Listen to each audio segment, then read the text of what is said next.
Una pintura no debe ser un comentario, sino el hecho mismo, no un reflejo, sino la luz misma, no una interpretación, sino la misma cosa por interpretar. Buenas noches a todos. Iniciamos el programa número 11 de Palabras Cruzadas y hoy hablaremos de un tema que nos obliga a despegar la mirada de nuestros libros y pantallas para contemplar aquellos muros que nos rodean y nos resguardan. El programa de hoy, 7 de septiembre, se lo dedicaremos al muralismo y las bibliotecas, cuya coincidencia con el aniversario 81 de José Clemente Orozco nos sirve también de un humilde homenaje desde el bastión bibliotecario. El muralismo fue un movimiento pictórico producido como consecuencia de la conclusión de la Revolución Mexicana y el obreguismo encabezado desde la trinchera educativa y cultural por José Vasconcelos. Se puede establecer la fecha de 1921 como inicio del movimiento muralista, cuando Diego Rivera, junto con un joven Jean Charlotte y Carlos Mérida, pintan en los muros de San Ildefonso los frescos de la creación, cuyas musas mexicanas, personificadas en 18 mujeres, dan símbolo de la mexicanidad que se buscaba para afrontar los desastres de la revolución y la construcción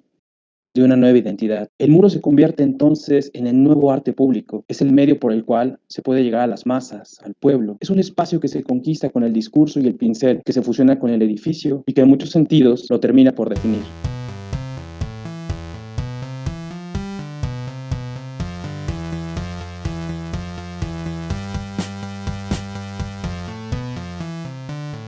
Algunos aspectos claves para entender el muralismo son fundamentalmente los aspectos históricos en que surge. El mundo vivía los estragos e incertidumbres de las guerras mundiales y los países pasaban por una gran depresión económica y las consecuencias y efectos del progreso científico. En México, la revolución había dejado un país devastado, lleno de incertidumbres. Los muralistas fueron un grupo de pintores en los cuales destacan las figuras de Diego Rivera, David Alfaro Siqueiros y José Clemente Orozco, cuyo objetivo era sumarse a los esfuerzos políticos, educativos y sociales para lograr una transformación cultural a través de la pintura mural que llegaría a las masas. La revolución había representado también para el ideal mexicano un nuevo comienzo en el que se buscaba la construcción de un país y una identidad nacional. Se buscaba ante todo aquello que nos identificara como mexicanos, la mexicanidad tan anhelada desde el siglo XIX. Los muralistas vertirán en sus obras aquellos elementos culturales que se hallaban en la tradición, en la fiesta y en la memoria de los antepasados, para de esta forma iniciar una revisión histórica e ideológica en donde se rescatara el baluarte del pasado indígena del país, la dignidad del campesino explotado y la fuerza del obrero proletario como hombres en pie de lucha y cuyo proceso histórico tendría como devenir al nuevo hombre mexicano. Otra de las características que tiene el arte después de la Revolución Mexicana es que trata de hacer un rescate de las tradiciones indígenas y sobre todo del pasado mesoamericano, especialmente porque hay muchos más pueblos indígenas, pero existe ese anhelo por rescatar el pasado mesoamericano de México. Tratan de hacer una revisión histórica a través del movimiento muralista. Buscan que las personas tengan acceso al arte a través de los espacios públicos. Por eso es bastante importante que las bibliotecas como espacios públicos sirvan para la difusión del arte para las personas que en otras condiciones no tendrían ese acceso al arte, no tendrían arte en su casa, no tendrían la posibilidad de comprar ellos obras de arte y tenerlas como parte de su propiedad. Más bien las bibliotecas, al igual que las escuelas o incluso que los mercados, porque existen ejemplos de murales en los mercados, sirven para la difusión del arte y del pasado de México.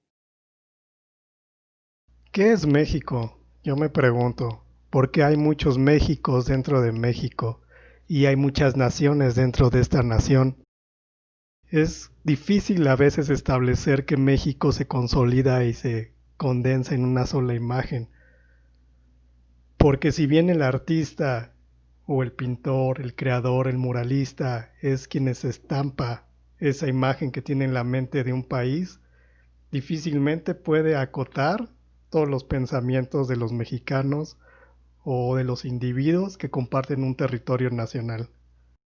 El muralismo en sí es un movimiento que busca reivindicar en cierto sentido la identidad y lo hace a través de la imagen. Pero también es un tanto irónico que se quiera reeducar o educar a una población cuando tiene que leer la imagen. Estamos hablando de que cuando lees un mural, ¿cómo lo lees? ¿Quiénes son esos personajes? ¿Cuál es esa simbología que está embebida en el mural? ¿Cuáles son los héroes? Si es que son héroes, ¿por qué son héroes? ¿Quién es esa persona? ¿Por qué esos colores? ¿Por qué ese punto de fuga? por qué esa técnica. Y en ocasiones hay escritos en los murales. Por eso es este deseo de educar el intelecto y el espíritu a partir de la idea de Vasconcelos. Y también es el acceso a los espacios públicos. Y también que la cultura es un mecanismo de reivindicación a través de la imagen. Y los primeros murales pues fueron creados en los espacios académicos y ya después se fue expandiendo inclusive a los espacios privados. ¿Cuál es el tema del mural? ¿Cuál es la técnica, la narrativa y la fuerza? Comúnmente son estos elementos los que impregnan la composición de un mural.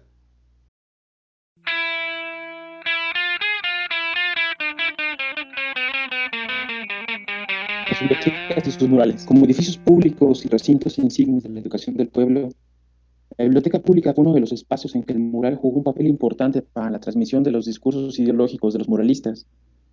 Existen varios ejemplos de ellos, pero nos enfocaremos principalmente a tres autores y tres obras que ejemplifican el fenómeno pictórico del mural dentro y fuera de la biblioteca.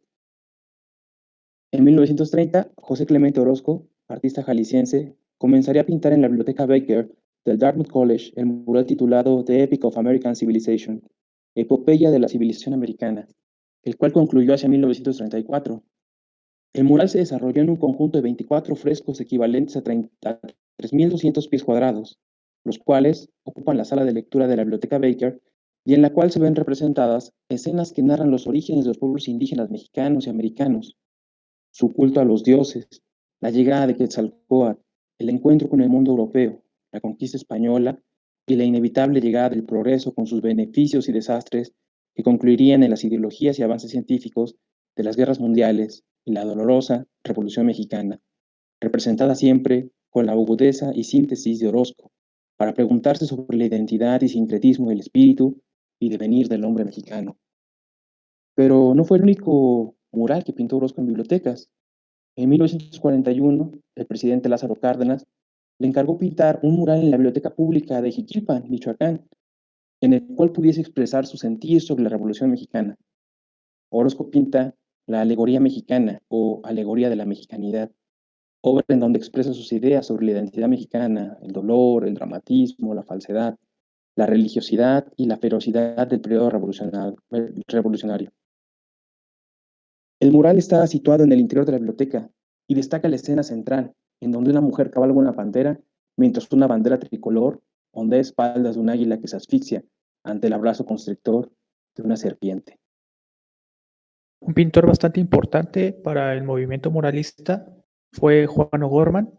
Él es un artista plástico y además es arquitecto, es un artista en toda la extensión de la palabra. Su trabajo, su obra artística se centra en el dibujo, en la pintura, también en el autorretrato, el mural, y además fue arquitecto. Impulsó la creación de la Escuela Superior de Ingeniería y Arquitectura del Instituto Politécnico Nacional hacia 1940-50, cuando surge esta segunda opción educativa.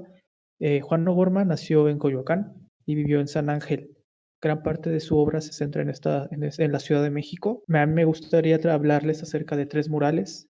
El primero fue un mural que O'Gorman hizo bastante joven, a sus 20 años. Este mural se llama El paisaje de Azcapotzalco y se encuentra en la biblioteca Fray Bartolomé de las Casas, en la actual delegación Azcapotzalco. Este mural lo pintó al temple sobre yeso y tiene una extensión total de 50 metros cuadrados.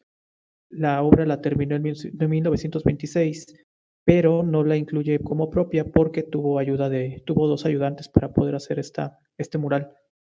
Esta obra es un paisaje que se inspira en el trabajo de José María Velasco y refleja los ideales de Vasconcelos, de una ciudad que está redescubriéndose, una ciudad o una zona de la Ciudad de México que es Azcapotzalco, que inicia como una de las primeras zonas industriales en nuestra ciudad y es la que primero da el paso de ser el ambiente rural, todavía campirano de la Ciudad de México, porque recordemos que Azcapotzalco era una zona de la ciudad en la que había casas de descanso de la élite porfirista que después venden a grandes empresas o inclusive ellos fraccionan para grandes empresas que poco a poco se va industrializando.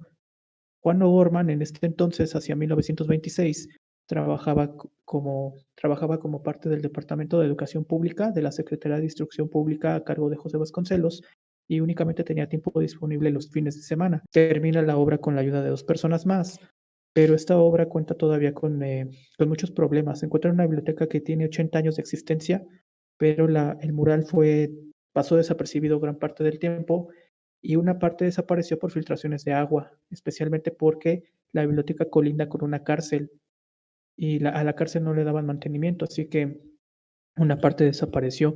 Apenas recientemente, hace 10, 15 años, pudieron hacer una reconstrucción a partir de fotografías que guardan en el acervo del Instituto de Investigaciones Estéticas de la UNAM, pero necesita mucho dinero para su conservación. El segundo ejemplo que me gustaría también mencionar es una biblioteca que se encuentra en Pátzcuaro, Michoacán. Es la Biblioteca Gertrudis Bocanegra en el municipio de Pátzcuaro, Michoacán.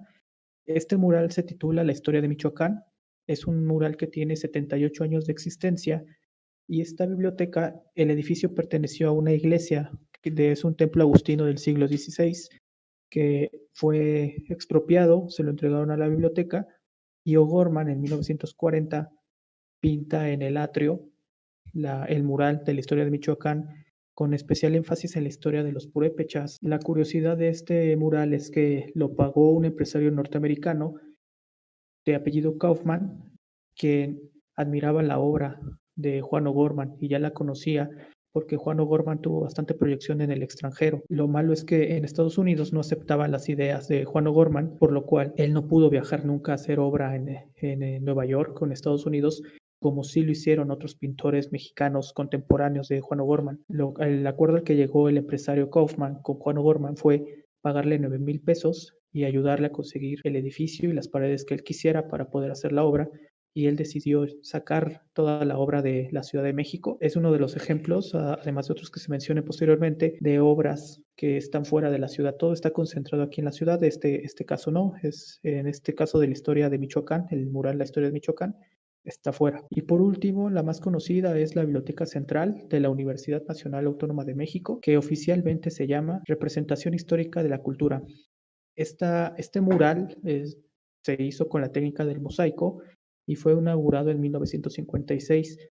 Tiene una extensión total de 4,000 metros cuadrados. Como O'Gorman era arquitecto, se dio a la tarea de recorrer toda la República Mexicana buscando piedras que le dieran ciertos colores. No, la mayoría de la paleta de colores sí las consiguió de materiales minerales, pero el color azul no lo pudo encontrar. Lo que decidió fue, con cristales cortados y pintados de color azul, tratar de emular ese color para poder tener en la obra el color azul que aparece en alguna de las caras, especialmente en la cara norte, donde está Tlaloc, del mosaico de la Biblioteca Central. Como era un artista plástico, Juan O'Gorman pensó en los problemas que un mural y un mosaico podrían tener estando a la intemperie durante tanto tiempo. Este mural ya no sobrevivió más de 60 años, está todavía en buenas condiciones, y es porque Juan O'Gorman pensó en traer materiales del entorno que sean capaces de resistir el tipo de clima que tenemos en la Ciudad de México,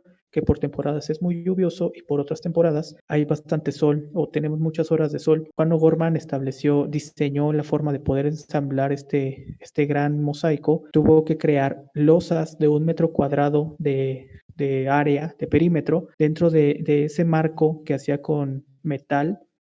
Ponía una mezcla espesa que era arena, grava y cemento, con lo cual permitía fijar los mosaicos de las pequeñas piedras que ya había recolectado, y a los albañiles que le ayudaron a pegar piedra por piedra cada una de las losas les ponía un dibujo, les ponía los colores y ellos se iban guiando. Ellos hicieron losas de 1 metro y las fueron poniendo una por una hasta reunir la extensión total de más de 4,000 metros cuadrados. La composición del mosaico es bastante interesante porque retoma los motivos que maneja el muralismo mexicano, que es recordar, hacer un recuento, hacer un repaso del pasado indígena y además rescatar la identidad nacional.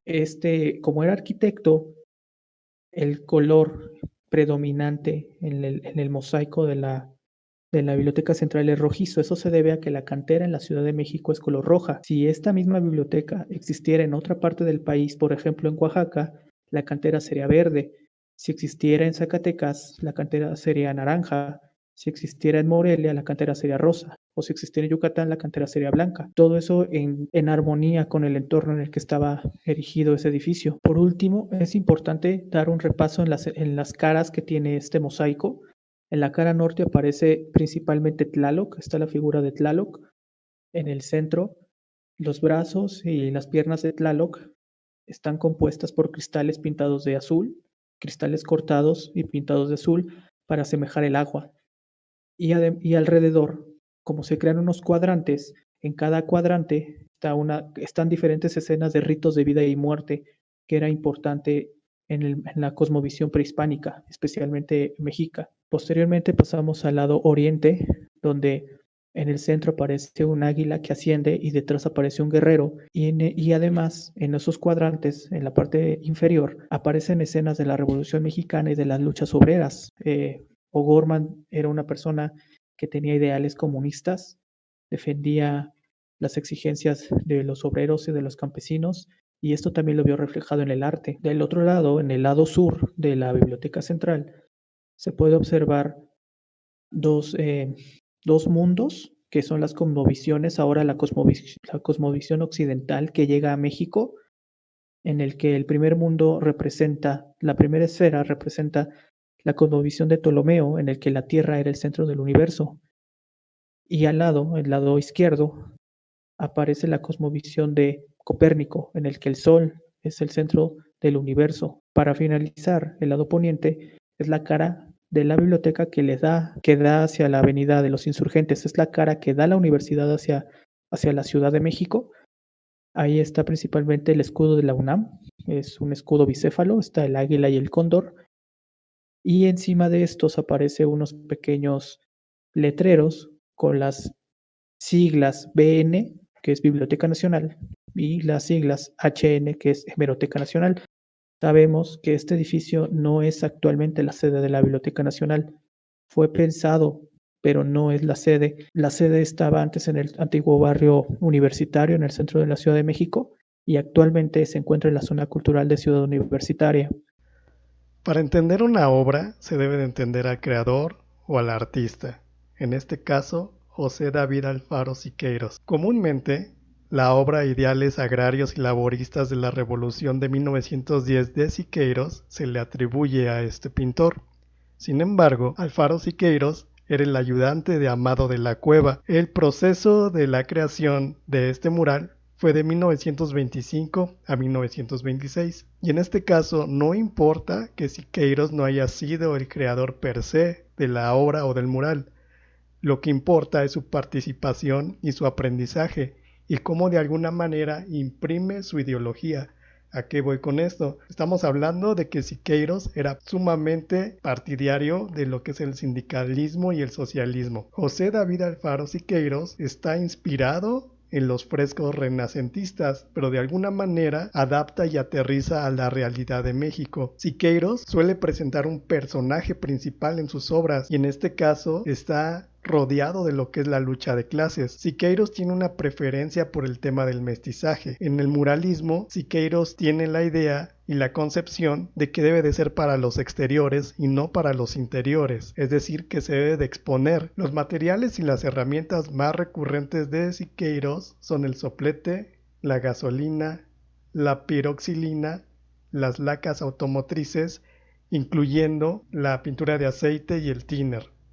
Si Siqueiros tenía este ideal por el sindicalismo y por la tierra y por los derechos, y si lo combinas con los materiales que él utilizaba, te das cuenta de su carácter, cómo lo refleja, con qué lo refleja, cómo lo plasma, cómo es su trazo, porque su obra y su perspectiva no suele ser, me atrevo a decir que no es de este planeta su trazo, esas figuras sin rostro, esos cuerpos fusionados, amalgamados, esa convergencia que tiene entre las figuras, ese alargamiento, esa fuerza en las manos, es una proyección bastante descomunal frente a los otros muralistas. Dicho esto, ahora podemos entender un poco de su contribución a la obra de Ideales agrarios y laboristas de la Revolución de 1910, que se encuentra en la Biblioteca Iberoamericana Octavio Paz en Guadalajara. Pues bien, Haciendo un breve rastreo sobre sus obras previas, nos damos cuenta que Los Elementos de 1922, San Cristóbal de 1923 y otra vez Los Elementos de 1924 veías a Siqueiros en los murales, pero era un Siqueiros moderado. No era como en su plenitud, cuando ya por fin pudo desarrollar su propia técnica y su propia visión con nuevos materiales, porque quería explorar nuevos entornos y quería darle una nueva forma al mural que no fuera lo plano, sino inclusive que fuera una figura tridimensional. Cabe recalcar que Siqueiros funda el Machete, periódico campesino, obrero, sindical y artístico, antes de contribuir al mural de ideales agrarios y laboristas. Entonces ya tenemos una idea de lo que era Siqueiros, quién era Siqueiros y cuáles eran sus tendencias por el comunismo, el socialismo y la lucha de clases, pero al mismo tiempo esta reivindicación del trabajador y del obrero. La biblioteca en donde se encuentra el mural de ideales agrarios resulta que inicialmente era una antigua capilla de Loreto en 1967, construida por los jesuitas. Después pasa a ser la aula mayor de la universidad, pero tiene un proceso de apropiación, porque no estamos hablando que fuera un recinto per se para la biblioteca, sino que es una adaptación de un espacio religioso, en primera instancia, para ser un espacio cultural, académico e inclusive político más adelante. Siqueiros aceptó este trabajo por cuestiones económicas. El mural es una composición colaborativa, entonces, no es solo Siqueiros. Es una colaboración entre Alfaro Siqueiros y Amado de la Cueva, además de que el tallado de las puertas de la capilla estuvo a cargo de Juan Hernández en 1925 cuando se concluyó este trabajo. Esta obra tiene un tinte socialista para representar la unidad obrero-campesina, pero también refleja la opresión militar. ¿Qué es este mural? Pues bien, está pintado con un rojo indio y un negro, lo que te da a entender que otra vez cuál es la colorimetría de Siqueiros. Está basada en el rojo y también convive con los verdes y con los tonos cafés en su obra que más adelante va a desarrollar y va a consolidarse. Tiene un estilo con códices mesoamericanos, pero que también hace atribución a la huelga y al derecho por hacerla. En este mural se ven reflejadas las figuras de Emiliano Zapata, el obrero con sus hijos haciendo la tarea escolar, en un sentido demasiado abstracto, pero de alguna manera se distingue, es diáfano. También hay trabajadores cargando a un militar, hay sindicalistas, alfareros, albañiles y mineros. También se puede ver una unión obrero-campesina en la interpretación de estas imágenes y la industria, lo que significa la industria y el peso de la industria como una maquinaria que somete al ser humano. También tenemos a la siembra de trigo y de maíz y la ingeniería agraria. Eso es lo que es un mural, y eso es lo que de alguna manera le da un valor cultural, artístico a la biblioteca como recinto académico. 37 años después, la capilla fue recuperada por la Universidad de Guadalajara y pasó a ser la biblioteca en 1991. Después pasaron 27 años para que tuviera otra restauración. Este mural está constituido por tonos naranjas y rojizos. Cuando viene el atardecer en la capilla, de alguna manera se funden en un solo color, y lo que hace cuando entra la luz natural en esta proyección de 45 grados es que de alguna manera se funde este mural, que a pesar de ser sencillo, tiene su cierta complejidad.